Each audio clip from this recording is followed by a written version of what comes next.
शरारती था। इसके पेड़ से अमरूद तो उसके पेड़ से जाम या किसी के पेड़ से आम वो चोरी करके लाता था। वो ऐसे ही किसी न किसी के बाग से फल चोरी करता रहता था।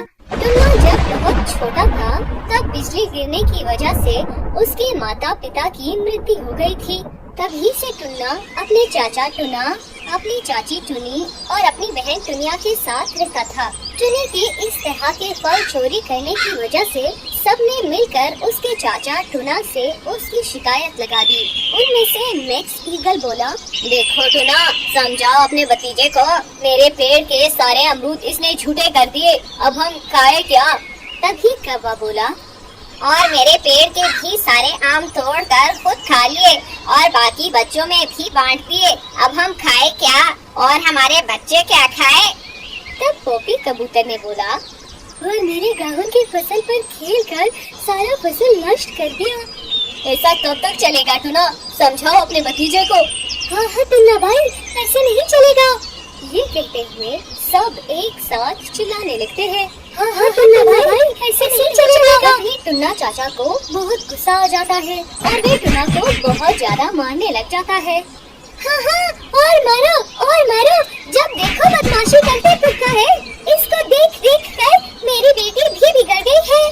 फिर वे दुनिया की तरफ मुँह करके कहती है, दुनिया तू क्यों खड़ी है यहाँ से, चल यहाँ से। फिर दुनिया को लेकर घर के अंदर चली जाती है और इस तरह से टुना को मार खाते हुए सब देखकर वहाँ से चले जाते हैं। इधर टुन्ना जितना मार खाता है इतना ही उसका गुस्सा बढ़ जाता है और मन ही मन में कहता है, मुझे मार दिला के बहुत ही मजा आता है ना, अब देखो मैं क्या करता हूँ। इसके बाद गुस्से में आकर टुन्ना पोपी कबूतर के फसल में आग लगा देता है। ये देखते हुए कबूतर चिल्लाते हुए कहता है, अरे देखो देखो, टुन्ना ने मेरे फसल में आग लगा दी है, अब मेरा क्या होगा?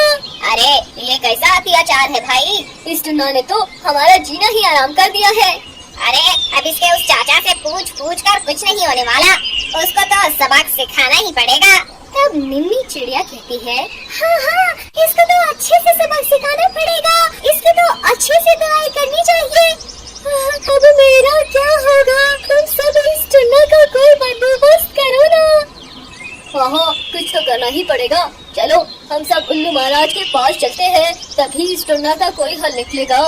तभी मेन सिटिया कहती है, हाँ, ये ठीक होगा, हम सब उल्लू महाराज के पास ही जाते हैं, चलो सब।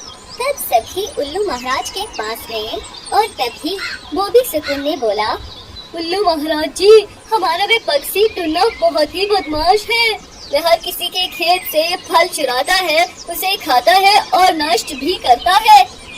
हमने तो उसके चाचा से शिकायत भी की थी। ये सब सुनकर टुन्ना के चाचा ने कहा, हाँ महाराज, ये सब देखकर मैंने उसे बहुत डांटा भी था और मारा भी था, लेकिन वो सुधरने वाला कहा, और आज तो उसने हद ही कर दी, मेरे गेहूं के फसल में आग लगा दी। हाँ, मैंने सब सुना और समझ भी गया, इस टुन्ना को तो सबक सिखाना ही पड़ेगा। जाओ उसको पकड़ कर लाओ और जेल में बंद कर दो, साल भर जेल में बंदी रहेगा, तभी उसका दिमाग ठिकाने आएगा। इसके बाद सब जाकर टुन्ना को पकड़ कर लाए और इसके बाद उसे जेल में बंद करके वहाँ से खुशी खुशी चले गए। सबके जाने के बाद वहाँ पर उल्लू रानी आई और वे बोली, मैंने आज तक आपसे कुछ नहीं मांगा, लेकिन आज एक विनती करती हूँ कि आप टुन्ना को छोड़ दीजिए। क्या तुम्हारी इतनी साहस, तुम मेरे फैसले के खिलाफ जा रही हो? अरे महाराज, टुन्ना को सजा की नहीं, प्यार की जरूरत है और मैं उसे माँ का प्यार दूंगी, उसे अच्छे बुरे का सीख दूंगी, उसे पढ़ाऊंगी लिखाऊंगी, फिर आप देखना टुन्ना जरूर एक अच्छा बच्चा बनेगा।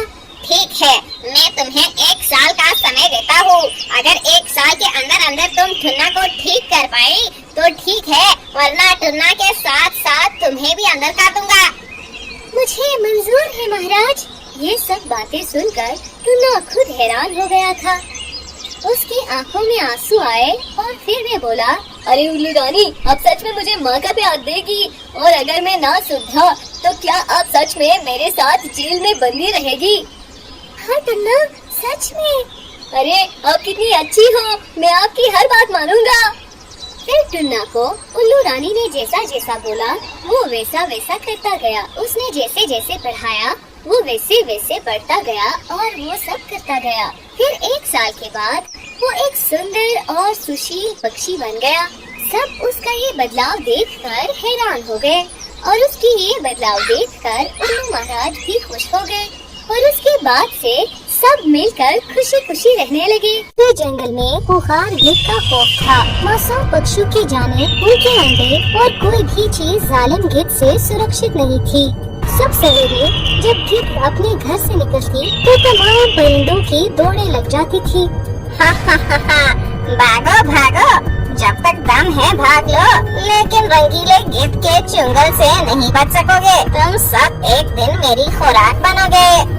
तमाम पक्षी रंगीले गिद्ध से बहुत परेशान थे, लेकिन वो उससे किसी भी तरह से छुटकारा हासिल नहीं कर पा रहे थे। उसी जंगल में एक नीलू चिड़िया रहती थी। उसने अपने घोंसले में 2 अंडे दिए हुए थे। जब उसे खतरा सर पर मंडराता हुआ नजर आता है तो वो सोचती है, अरे मैं अब क्या करूँ, ये जालिम गिद्ध मेरे अंडे खा न जाए। क्यों न मैं अपने अंडों को कहीं पर छुपा दूं, ताकि जालिम गिद्ध की नजर मेरे अंडों तक न पहुंच सके। फिर चिड़िया अपने अंडों को दरख्त के तने में छिपा देती है और खुद घोंसले में जाकर बैठ जाती है, ताकि दूर दूर से वो जंगल को अच्छी तरह से देख सके। तभी एक कौवा उड़ता हुआ उसी दरख्त पर आ बैठता है। वो बहुत ही ज्यादा दुखी होता है। चिड़िया कौवे को दुखी देखकर उससे पूछती है, अरे कौवे भैया, क्या तुम भी इस जालिम गिद्ध से सुरक्षित रहने के लिए जगह ढूंढ रहे हो? अरे चिड़िया बहन, मैं अपने ऊपर होने वाला कौन कौन सा जुल्म बताऊं?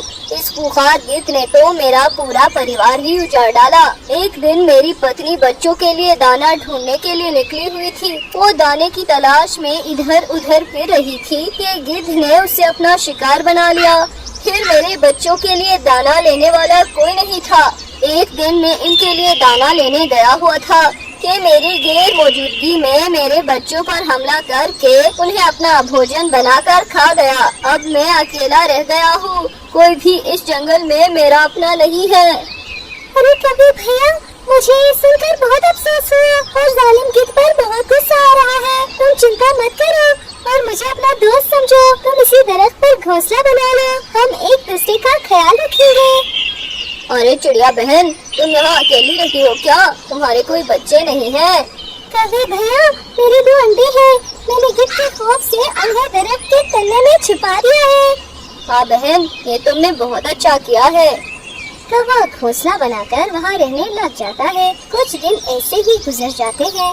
चिड़िया के अंडों से बच्चे निकल आते हैं। वो दरख्त के तने में ही अपने बच्चों को भोजन कर जाती थी। एक दिन चिड़िया अपने बच्चों के लिए भोजन लेकर जा रही होती है कि गिद्ध उसे देख लेती है और उसका पीछा करने लग जाती है। चिड़िया दरख्त के तने में जाकर अपने बच्चों को भोजन करवाने लग जाती है। गिद्ध ये सब देख रही होती है। अरे अंगीरे, आज तो तेरी किस्मत खुल गई है। आज तो नरम गोश्त से अपना नाश्ता करूँगा।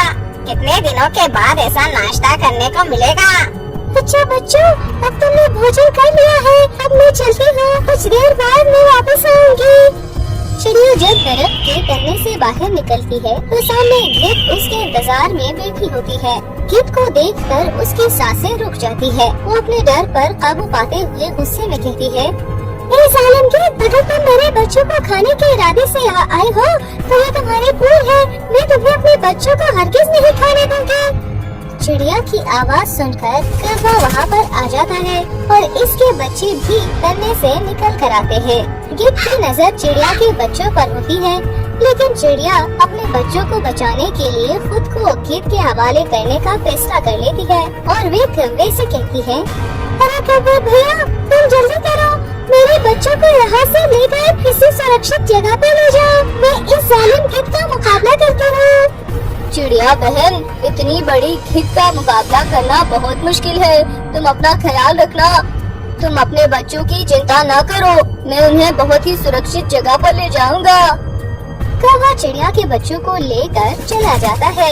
चिड़िया खुद को जालिम गिद्ध के हवाले कर देती है और जालिम गिद्ध उसका गोश्त नोच नोच कर खा जाती है।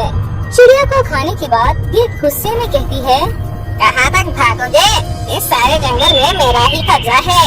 एक दिन मैं तुम्हें जरूर ढूंढ निकालूंगा।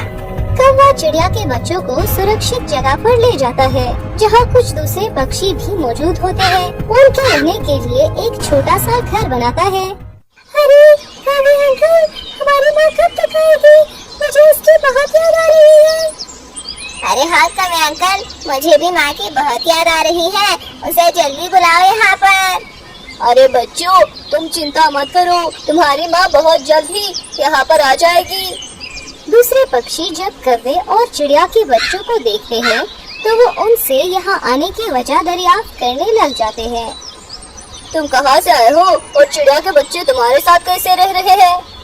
कौवा उन्हें अपने साथ होने वाली सारी घटनाएं सुनाता है। अरे कौवे भैया, हमें ये सुनकर बहुत अफसोस हुआ है। इस जालिम गिद्ध के बारे में हमने भी सुना हुआ है, लेकिन वो जंगल के इस तरफ कभी भी नहीं आई, इसलिए हम यहाँ पर शांति से रह रहे हैं। वो गिद्ध बहुत जालिम है, वो हमारा पीछा कभी नहीं छोड़ेगी। वो हमें ढूंढते ढूंढते एक दिन यहाँ पर जरूर पहुँच जाएगी। अरे कौवे भैया, तुम चिंता मत करो, अगर वो जालिम गिद्ध यहाँ पर भी आ गई तो मैं उसका मुकाबला करूँगी। ये बात सही है कि मैं अब बूढ़ी हो गई हूँ, मगर मैं उसका मुकाबला करने की पूरी कोशिश करूँगी। अरे बहन, जैसा तुम समझ रही हो वैसा बिल्कुल भी नहीं है। वो बहुत ताकतवर है, कोई भी उसका मुकाबला नहीं कर सकता।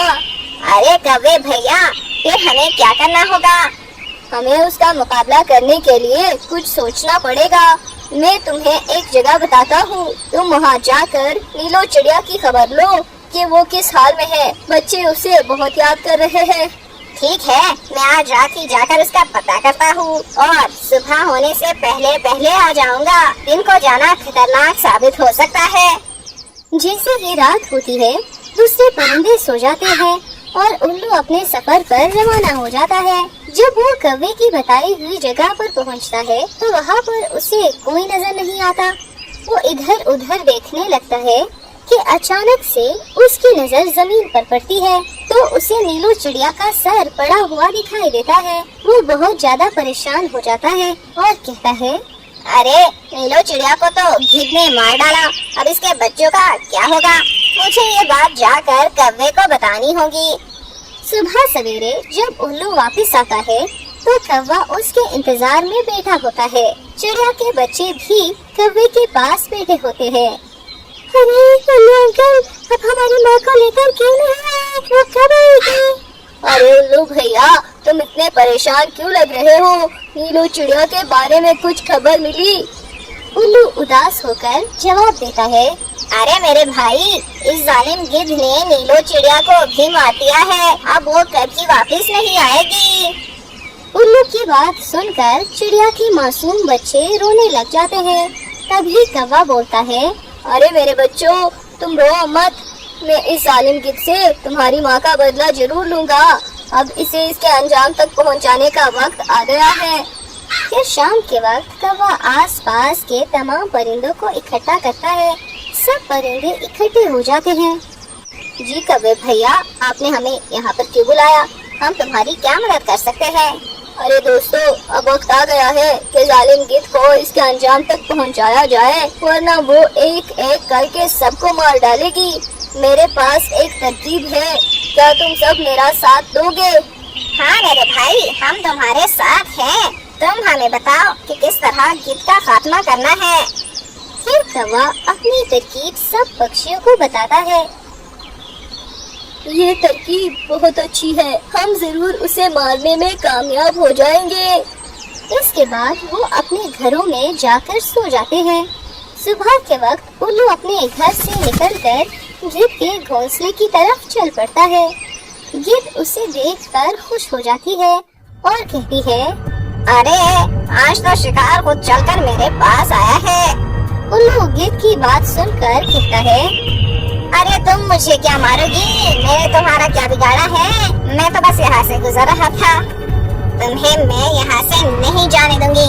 पहले ही चिड़िया के बच्चे मेरे हाथ से निकल गए हैं, लेकिन वो मुझसे नहीं बच सकते हैं। मैं उसे जरूर ढूंढ लाऊंगी। अरे चिड़िया के बच्चे तो मैंने अभी देखे हैं, मैं तुम्हें उनके पास ले जाता हूँ, लेकिन तुम मेरी जान बख्श दो। अगर ऐसी बात है तो तुम मुझे अभी वहाँ ले चलो, मैं उन्हें नहीं छोड़ूंगी। अगर वहाँ चिड़िया के बच्चे न हुए तो तुम्हारा वहाँ आखिरी दिन होगा। गिद्ध उल्लू के पीछे चल पड़ती है। उल्लू एक दरख्त पर जाकर बैठ जाता है।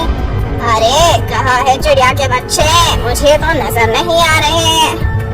वो देखो सामने जमीन पर बैठे हैं। गिद्ध उड़कर चिड़िया के बच्चों के पास जाती है।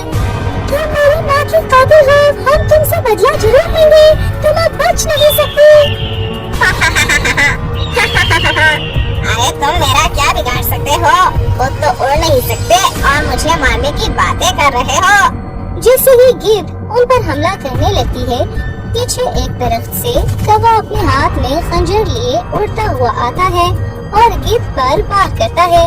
गिद्ध जख्मी हो जाती है, लेकिन गिद्ध गुस्से से कौवे पर हमला करने के लिए पलटती है तो दूसरी तरफ से चील अपने हाथ में खंजर लिए उस पर हमला कर देती है। गिद्ध बहुत ज्यादा जख्मी हो जाती है और गिर पड़ती है। अरे उल्लू के बच्चे, तुमने मेरे साथ धोखा किया, तुम्हें इसकी कीमत जरूर चुकानी पड़ेगी। अरे तुम्हारे साथ ऐसा ही होना चाहिए था। तुमने कितने मासूम पक्षियों की जानें ली है, अब तुम भी मरो और मौत की तकलीफ को महसूस करो। जालिम गिद्ध वहीं पर मर जाती है और अपने अंजाम को पहुंच जाते हैं। जालिम गिद्ध के अंत के बाद पक्षियों के सर से खौफ